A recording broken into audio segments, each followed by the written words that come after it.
നിങ്ങളുടെ ജീവിതത്തിലെ കർത്താവിൻ്റെ സാന്നിധ്യമായി നിലനിൽക്കട്ടെ എന്ന് പ്രാർത്ഥിക്കുന്നു. ജോലിക്ക് തടസ്സം നേരിട്ടിരിക്കുന്നവർ, ജോലി നഷ്ടപ്പെട്ടവർ, ജോലി പിരിച്ചുവിടപ്പെട്ടവർ, ജോലി സസ്പെൻഷനായവർ, അങ്ങനെ വരുമാനമാർഗ്ഗം മുട്ടിപ്പോയവർ, കടകമ്പോളങ്ങൾ നടത്തുന്നവർ, വ്യാപാര വ്യവസായങ്ങൾ ഏജൻസി പണികളും ചെയ്യുന്നവർ, എൻ്റെ കർത്താവിൻ്റെ ഉന്നതമായ നാമത്തിൽ അവർക്കുള്ള പ്രശ്നങ്ങളെ കർത്താവ് പരിഹരിക്കട്ടെ. പഠിക്കുന്ന കുഞ്ഞുങ്ങൾ, പരീക്ഷയ്ക്ക് റിസൾട്ട് പ്രതീക്ഷിക്കുന്നവരെ, പ്രതീക്ഷ യോഗ്യതാ പരീക്ഷയുടെ അനുകൂലമായ റിസൾട്ടിന് വേണ്ടി പ്രാർത്ഥിച്ചുകൊണ്ടിരിക്കുന്നവരെ, അവരുടെ പ്രാർത്ഥനകൾ കർത്താവിൻ്റെ യോഗ്യതയൊക്കെ അവർ ദൈവത്തിൻ്റെ കൃപ കൊണ്ട് നിങ്ങളെ ഉന്നതമായ ഉപരി വിദ്യാഭ്യാസ യോഗ്യതയായി തീർക്കാനും നിങ്ങൾക്ക് വീണ്ടും ഭാരപ്പെടുന്ന എല്ലാവിധ റെപ്പറ്റീഷൻസിൽ നിന്നും പരീക്ഷ റിപ്പീറ്റ് ചെയ്യാൻ പോകുന്ന എല്ലാ അവസ്ഥകളെയും കർത്താവ് ഏറ്റെടുക്കട്ടെ എന്ന് പ്രാർത്ഥിക്കുന്നു.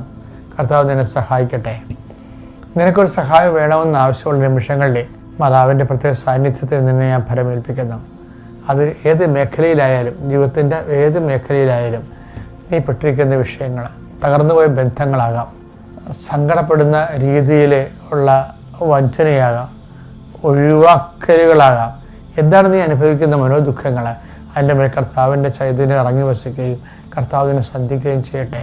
ജീവിതത്തിൻ്റെ ഓരോ കാര്യങ്ങളും മറ്റുള്ളവരുടെ മുമ്പിൽ അതില്ലാത്തതിൻ്റെ പേരിൽ നീ തരം താഴ്ത്തപ്പെടുകയും മറ്റുള്ളവർ നിന്നെ ടാർഗറ്റ് ചെയ്യുകയും ചെയ്യുമ്പോൾ നിനക്ക് മനസ്സിന് ഭാരം തോന്നുന്നവർ ഈ ആശീർവാദം കൊണ്ട് മാതാവിൻ്റെ കൃപയും ശക്തിയിലും ചൈതന്യത്തിലും എല്ലാത്തിനും അതിജീവിക്കാനുള്ള ആത്മവിശ്വാസവും ധൈര്യവും നോക്കട്ടെ.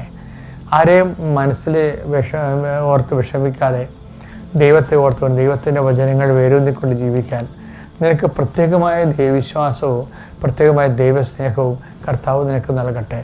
എൻ്റെ കർത്താവിൻ്റെ ഉന്നതമായ നാമത്തിൽ നീ ഉന്നമിച്ചിരിക്കുന്ന രക്ഷപ്പെട്ടിരിക്കുന്ന വിഷയങ്ങളിൽ എത്ര വേഗേന എത്തിച്ചേരാൻ നിലവിലുള്ള തടസ്സങ്ങളെ യേശുക്രിസ്തു നാമത്തിൽ ഞാൻ ബന്ധിക്കുന്നു. നിത്യം പിതാവും പുത്രനും പരിശുദ്ധാത്മാവിനും നീക്കുവാമേ.